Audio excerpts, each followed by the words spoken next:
Alam mo ba na madaming salitang Tagalog ang di na natin ginagamit?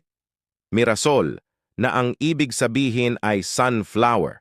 Halimbawa, napakagandang tignan ng mga mirasol. Presa, na ang ibig sabihin ay strawberry.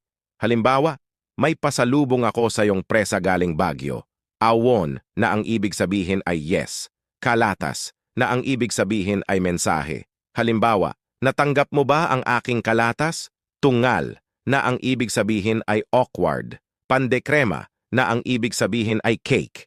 Halimbawa, gusto kong bumili ng pandekrema para sa aking kaarawan. Palambutido, na ang ibig sabihin ay hotdog. Halimbawa, halika na at mag-almusal ng palambutido. Pasimada, na ang ibig sabihin ay toothpaste. Halimbawa, Colgate ang madalas na gamit ng mga Pinoy na pasimada. Follow for more.